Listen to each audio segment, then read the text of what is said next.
We have real experts on this subject matter, and I just want to underscore what Senator Wyden said. We look forward to your suggestions as how this committee can proceed in a bipartisan manner to provide the type of services that the people of our community want in home health care. We'll start with Mrs. Edwards. Chairman Cardin, Ranking Member Daines, and members of the committee, thank you for the opportunity to testify at this important hearing focusing on the Medicare home health benefit. I would like to thank Senators Stabenow and Collins for their unwavering support to ensure that Medicare beneficiaries have access to high-quality home health services by introducing Senate Bill 2137, the Preserving Access to Home Health Act. I encourage every senator to join as co-sponsors. My name is Carrie Edwards. I serve as the Director of Home Care Services at Mary Lanning Healthcare, located in Hastings, Nebraska. Our home health agency is a hospital-based, nonprofit, rural provider. At Mary Lanning Home Health, we have over 50 years of experience bringing healthcare services into the homes of central Nebraska residents. We offer a variety of services to meet patient needs right in front of the comfort of their own home, including skilled nursing, physical, occupational, and speech therapy, lymphedema therapy, medical social work, and home health aid services. From my nearly 25 years of experience in the home health field, I can confirm that home is where the heart is. Most of us just feel better when we are at home. That's why I fell in love with helping people stay in their homes even when facing significant health challenges. But our ability to deliver patient-preferred, high-quality, cost-effective, life-saving home health services is in jeopardy, and not due to any service failures of Mary Lanning Home Health, but rather because of decisions being made right now by CMS that threaten my home health agency and thousands of other agencies across the country. Our long history of service to the residents of Nebraska is at risk due to the significant payment reductions that CMS started in 2020 with the new payment model. Mary Lanning Home Health previously covered a 13-county, 60-mile radius of Hastings located in Adams County. In March of this year, we had to decrease our service area to a 40-mile radius. Several months later, in May, we had to make the difficult decision to further reduce our service area to only cover Adams County, which covers a 25-mile radius, including the city of Hastings. Some of the previous counties that we once served no longer have coverage by any home health provider. So far this year, we have declined services to 50% of the referrals we have received because those 55 referrals fell outside of our reduced service area. Our average daily census count reduced by more than 60% since the implementation of the new payment model, from an average of 88 patients in 2020 to a census count in September 2023 of 32. CMS's actions are also having a direct impact on our ability to retain our existing workforce. We've had 3 registered nurses resign due to fear that the looming payment cuts being proposed by CMS will force our agency to close. The 3 nurses did not leave nursing. Instead, they went to work for other healthcare providers rather than risk remaining with Mary Lanning Home Health. Hospitals are seeing higher acuity patients than in previous years, and our agency is providing more intensive home health services to a population that has more complex needs and increased comorbidities. When a patient isn't able to be admitted to our home health agency, the result is either longer stay in the hospital, placement in a skilled nursing facility, or foregoing care altogether. I am very proud of the quality of care we provide at Mary Lanning Home Health. In 2022, our home health agency prevented 93.5% patients we served from being readmitted to the hospital, averaging a low 7.6% readmission rate that was well below the state and national averages. Year to date, we have prevented 93.7% of the patients we serve from being rehospitalized. And our patients have been extremely satisfied with our level of care, as we have a 5-star patient satisfaction rating on Home Health Compare. As we look to prepare for 2024 with the pending payment reductions that CMS has proposed and the potential for payment reductions spanning past 2030, we are doing everything possible to remain operational. There are agencies throughout Nebraska and the country that are at serious risk of closure. If I can leave the committee with one takeaway from my testimony today, it's that CMS and policymakers should be finding every way possible to make increased investments in Medicare home health services instead of the current path of year after year payment cuts that are jeopardizing my agency's ability to care for Medicare beneficiaries and for me to continue my calling to service so that Nebraskans can safely recover at home, where most of us just feel better. Thank you. Thank you very much for your contribution. Mrs. Stein? Good morning, Chairman Cardin, Ranking Member Daines, and distinguished members of the committee.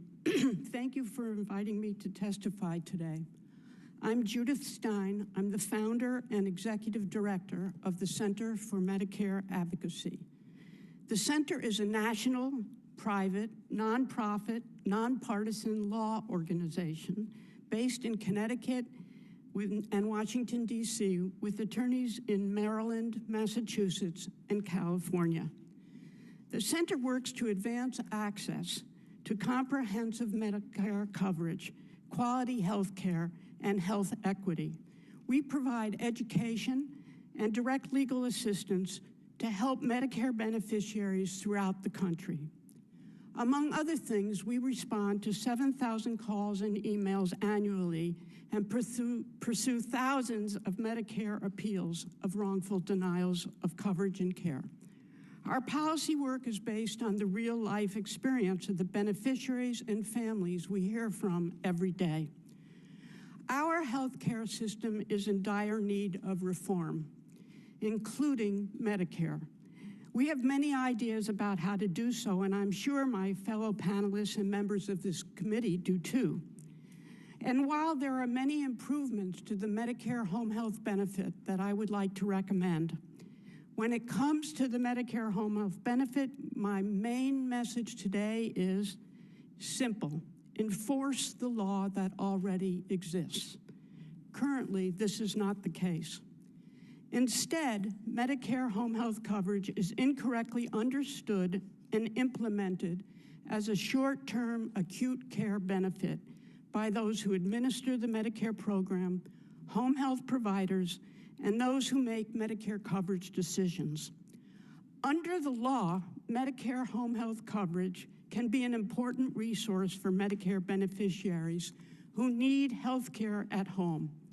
When properly implemented, the Medicare home health benefit provides coverage for a constellation of skilled and non-skilled services, all of which add to the health, safety, and quality of life of beneficiaries and their families. Under the law, Medicare coverage is available for people with acute and chronic conditions, and for services to improve or maintain or slow decline of an individual's condition. Further, coverage is available even if the services are expected to last over a long period of time. Indeed, with an intent to expand home health services, in 1980, Congress removed 100 home health visit cap in the Omnibus Budget Reconciliation Act of 1980, removed a cap of 100 visits. Congress again recognized the ongoing nature of Medicare's home health coverage in the Balanced Budget Act of 1997, when it established a Medicare prospective payment system that recognized the benefit was not just short-term, and it arranged for payments under Part B for people who have both Part A and B for more than 100 visits, and arranged that if people do not have Part B, more than 100 visits will be paid for under Part A. Federal regulations and Medicare policy reiterate that there is no duration of time to the Medicare home care benefit. The center, unfortunately, hears regularly from people who meet Medicare coverage criteria but are unable to access Medicare-covered home care or the appropriate amount of care. Perhaps most glaringly, access to Medicare home health aides is disappearing. Home health aides provide help with personal hands-on care. The care is often key to the well-being of patients who want to age in place, as well as for their families and caregivers. Unfortunately, Medicare beneficiaries are often misinformed about Medicare home health coverage in general and home health aides in particular. They are told that it's for a short term, for a few weeks, for a bath from the home health aide, just for 1 to 3 times a week. Under the law, Medicare authorizes 28 to 35 hours a week of home health aides personal hands-on care. Instead, this care is being shifted to state Medicaid programs and families. Currently, statistics demonstrate the dramatic change in coverage. Home health aides utilization declined steadily over the past 2 decades by almost 94%. Access to the full array of Medicare-covered home health services is lacking for beneficiaries in traditional Medicare, but it's even worse for those enrolled in Medicare Advantage.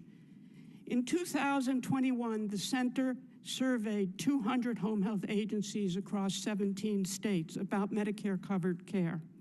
When we asked the home health agencies whether things were worse when their beneficiaries and patients were enrolled in Medicare Advantage, they said Medicare Advantage plans often fight tooth and nail on the number of visits they will allow.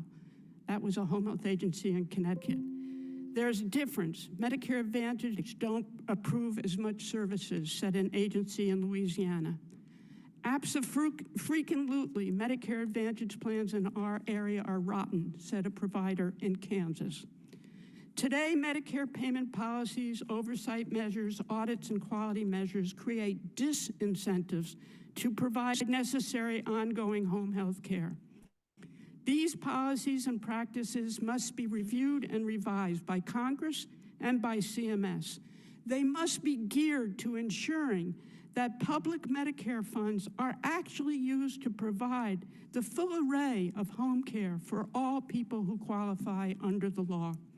Congress must ensure that Medicare's home health payment model is structured to encourage home health agencies to provide all these services for all who qualify. If the law was properly understood and implemented, vulnerable Medicare beneficiaries would be able to obtain the care they need to live well and safely at home. If the law was properly enforced, there would be positive transformational change for older people, people with disabilities, and their families throughout the country. Thank you, and I hope you'll read my testimony, which I've prepared with a long bibliography of all we've written about this incredibly important benefit. Thank you so much. I've enjoyed your testimony so much, I'll read them full statements. So thank you very much. Appreciate that. Thank you. Dr. Morose. Good morning, Chairman, Ranking Member Daines, and distinguished members of the committee. My name is Tracy Rose, and I'm an associate professor in the Department of Rehabilitation Medicine at the University of Washington. Thank you for inviting me to provide testimony about opportunities and challenges for home health in supporting aging in place. I will focus my comments today on the role of home health for aging in place, disparities in access to home health in rural communities, and key drivers of access to care. Medicare's home health benefit provides an opportunity to support aging in place for the 3 million beneficiaries who receive home health annually. Admission to home health following a hospitalization, known as post-acute home health, helps bridge the transition from the hospital back to home.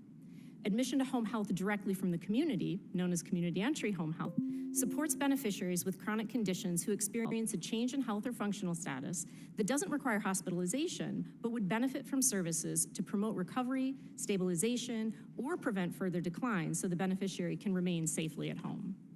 Both post-acute and community entry home health are crucial for rural beneficiaries because they tend to be older and are in poorer health compared to their urban counterparts.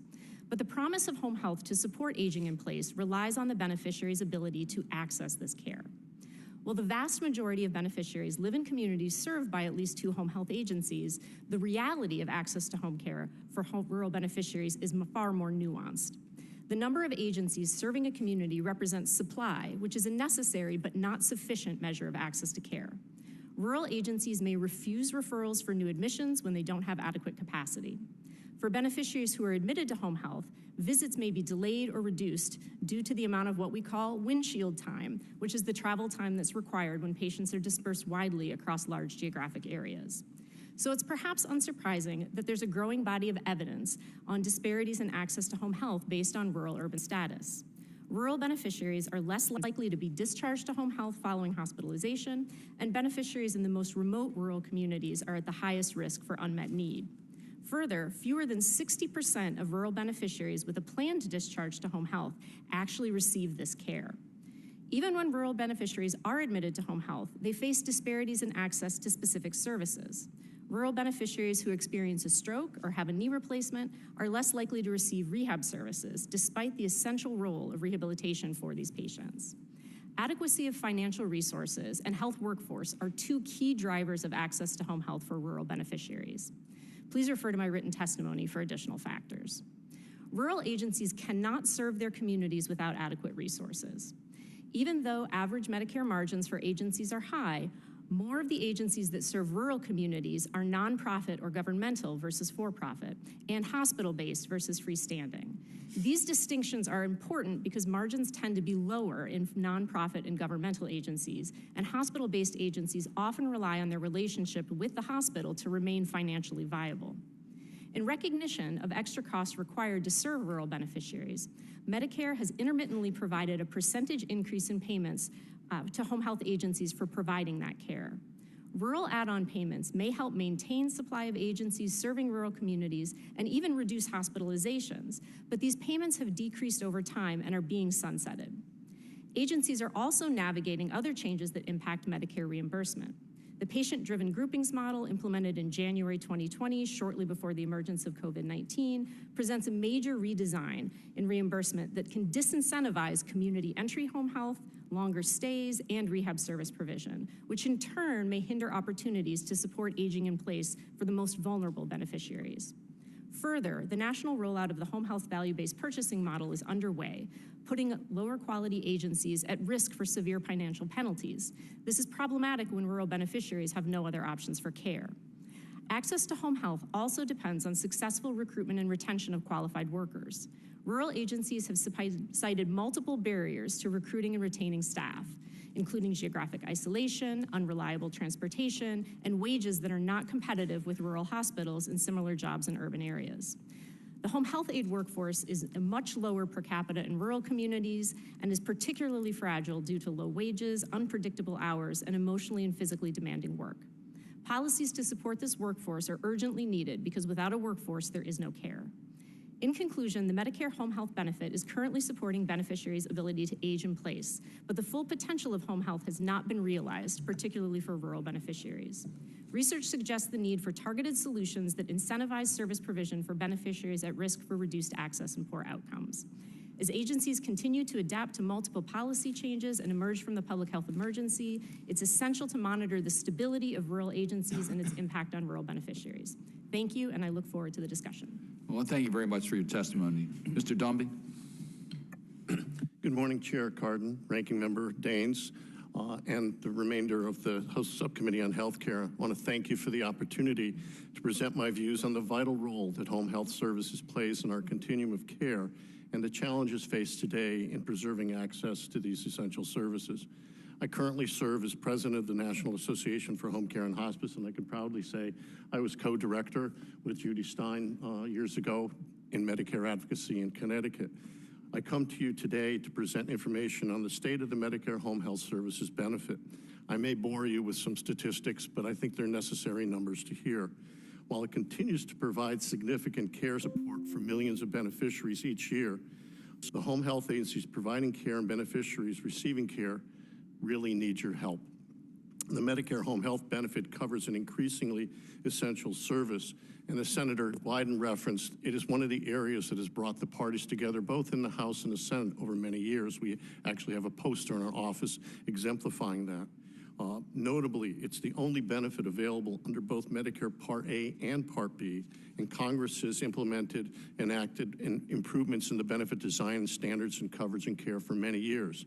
These improvements included the elimination of cost sharing on services to incentivize patients to select care in the home, extending the scope of coverage to an unlimited number of service visits for the same purpose, refining the definition of confined to home to allow non-medically related absences from the home, such as attending religious services, and establishing patient rights, quality of care measures, and compliance standards that ensure care quality. The benefit is quite a wide coverage area in skilled nursing, therapy, medical social services, home health aid services when meeting all the eligibility standards. These services are available to patients without regard to whether their condition is acute, chronic, or at end of life. While the benefit design and standards of coverage present a valuable Medicare benefit, in practice, the benefit's trajectory is deteriorating. Since 2011, Medicare beneficiaries have experienced reductions in care and losses in care access not experienced in other sectors. Statistics on your way. In 2011, 3.5 million users of home health services received an average of 36 visits per year. 10 years later, after changes in payment model, only 3 million users, 500,000 fewer patients were served receiving home health services. A drop in average visits also accompanied that to 25.4, 500,000 people less 10 years later receiving services. Since 2011, the number of home health agencies also has dropped by over 1,000 nationwide. Rural areas have been especially hit hard, as the testimony of Carrie Edwards suggests, but it's not just rural areas. Inner cities, causing great disparities in access to care, are losing home health services as well.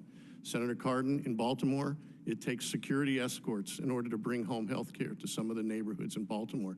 They deserve the care, and the caregivers deserve the security of doing so, but it has reduced access to care in the end. Medicare spending data shows the same roller coaster journey of the benefit. Home health spending today is virtually the same as it was in 1997, despite 24 years of cost inflation. In 1997, Congressional Budget Office estimated that 10 years later, $40 billion a year would be spent on home health services. It's still under $17 billion a year, all these years later. It's a telltale that we cannot continue to see happening. In comparison, inpatient hospital spending rose from $80 billion to $130 billion, while skilled nursing facility care, what home health is trying to avoid, rose from $11 billion to $27.2 billion. The future presents an outlook that calls for significant action from all stakeholders. The correlation of payment cuts and reduced access is obvious and ominous. There are several signs that the existing difficulties in care access will continue. The American Hospital Association reports significant increases in the length of stay due to the inability to place patients in home health services. Patient referral rejections have increased by 50%. Only 55% of referrals are actually being converted to patient admissions, and only 67% of discharges from hospitals actually result in admission to home health services. CMS data shows that 52.7% of freestanding home health agencies are projected to have financial margins below zero with the cuts proposed for 2024. It is overall financial margins that really measure financial stability, not the incomplete analysis presented by MedPAC. Medicare margins, to the extent they exist, are subsidizing other payers like Medicaid and Medicare Advantage. Care is going to patients, not into people's pockets. To restore and preserve the Medicare home health services benefit, we offer the following recommendations. Number one, Congress should pass S2137 and HR 5159, the Preserving Access to Home Health Act of 2023, and we strongly support and applaud Senator Stabenow and Collins for bringing this legislation to the Senate. CMS should withdraw its proposal for the significant cuts in Medicare payment rates scheduled to take effect on January 1st, 2024. They have the authority to do that. And Congress should mandate the development of a comprehensive analysis of the root causes of the ongoing deterioration of the home health services benefit. Thank you for the opportunity to present this testimony. I look around this room and I see senators who, if they take a look at what's going on in their states, they'll see closures. Senator Hassan, New Hampshire. Senator Whitehouse, Providence, Rhode Island, VNA, a 100-year-old operation closing. Senator Stabenow in Michigan, Senator Langford, all across the country, we are seeing closures. It is deja vu for me. I came to Washington in 1987 to prosecute a lawsuit against the Medicare program to restore it to its full, important purpose. I expect it to stay 3 years. I'm still here. As I told Senator Cardin, I've become a Baltimore Orioles fan, who couldn't be. But I intend to stay here until we can finish this mission with all of you to make the home health benefit the true value that it is.